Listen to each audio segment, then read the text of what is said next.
Hi.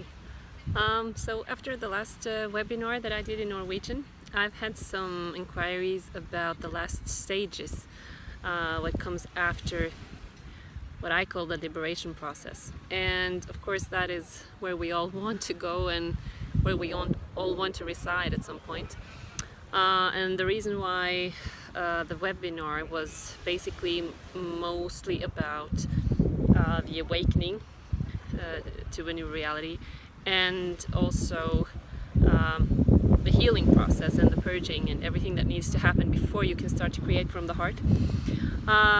Most of the time was used for that because that's the longest phase, so to speak, well, of the initial stages.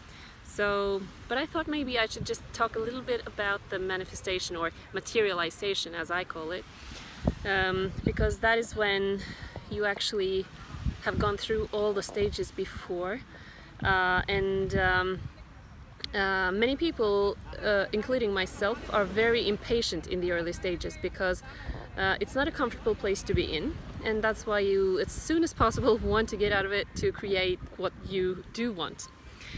But my advice is to not be too impatient, because in those stages you are about to find out what actually means something to you, what you actually want in your life. And in the beginning we think we want all these things, and then we suddenly find out after months and years and even weeks sometimes that what we thought we wanted is not exactly what we do want. So that is why this process is taking time. It takes the time that it needs. But eventually you will find contrasts in your life that will tell you what you really you find out basically what you don't want. And how do you find out that? Yes, it's by observing your feelings. It's by observing how you feel in your body when something happens. So I even explain this to my children, because they are also in this, always wanting something. Especially my youngest, she never settles in herself, and that's how we are brought up. It's all these incentives in society, and it comes from a place in ourselves that is not at rest. We're not at peace. We always chase something external, that if only that can happen, and if only this and that can happen, I will feel happy. So what I wanted to talk a little bit about is if we hypothetically can place ourselves in a future reality, preferably not so far ahead, where we actually do start to know what we want. It can be really small things. I actually advise you to start with really small things. And someone has very specific things that they want, like material stuff. But it's even more easy to pin it down to a feeling that you want in your life. For example, for me, freedom was something really big because I also do thought field therapy. So when I did that on myself, I peeled off all the layers of what I thought I wanted, and in the bottom I found freedom to express myself, freedom to do what gives me joy. A lot of things around freedom. And someone would probably say, don't you want to do anything? Of course, that's the thing. This does not mean no action, because action is what I love in my life. I love to contribute, I love to work, I love to do everything, but from an inspired place, not from forced action. So I could sense a feeling that I wanted freedom in my life to do and contribute and share in a free way that would not, free from all limitation and restrictedness. So with that in mind, if you find out what you yourself, what is the feeling that you miss most in your life, and you start there, or if you choose to start with kind of just a daily small thing. It doesn't matter. It's a matter of practice and observing yourself. And recently I have discovered that sometimes it takes a lot of concentration. And that's why I urge everyone who starts on this process to have enough time for themselves, because you need to concentrate and focus and dedicate time to be with yourself, to observe your feelings. And that does not mean that you need to be alone, because if you were alone on an island, you wouldn't be triggered, you wouldn't feel so much, because there wouldn't be anyone else to play with. So you can stay in your environment, and the only practice is you can start out the day with holding a vibration that is a good one. So it's kind of a well-being vibration, or you can actually create feelings in your body without any external input. It's just something you do by yourself. You can create a feeling of freedom in your body, or a feeling of joy, or a feeling of unconditional love for everyone and everything, like no judgment. All these feelings are possible to create without any external input. So it's just a matter of practice. I'm not saying that I'm doing it all together right now, but I'm getting better at it because I've been training and practicing for many years. And in this process, it's also a matter of letting go.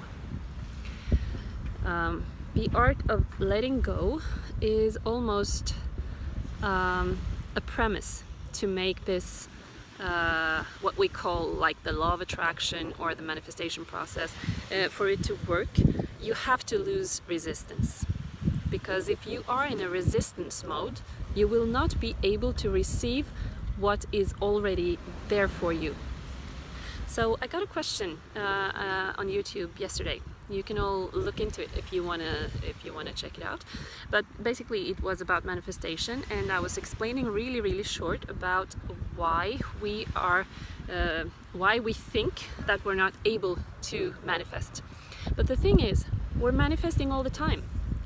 Your universe, your life, your movie, everything you experience every day is a vibrational response to everything that you send out in every moment.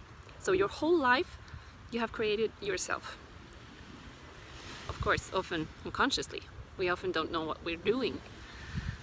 But when you start this process, you do understand that it's actually something you yourself has sent out. So,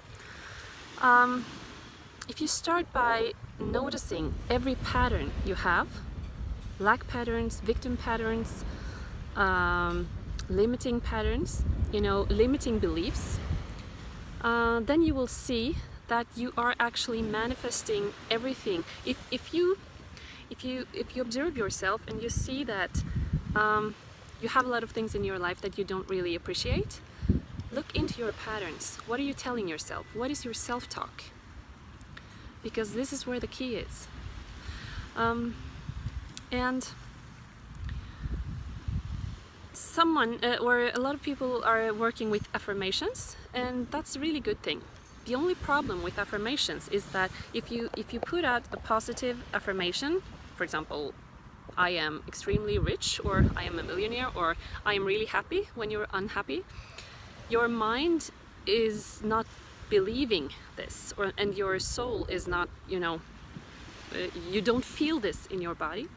So you're sending out mixed signals to the universe. You are, for those who are into this, it's a matter of actually manifestation is a vibrational response to what you send out. So what you get back is the materialization that you're looking for, the manifestation.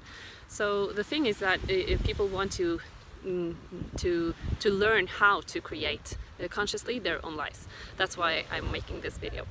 So the thing is that when you get an idea of what you are sending out, you can start creating in a different way, because then you would also know when you're creating in a destructive way or you're self-sabotaging yourself.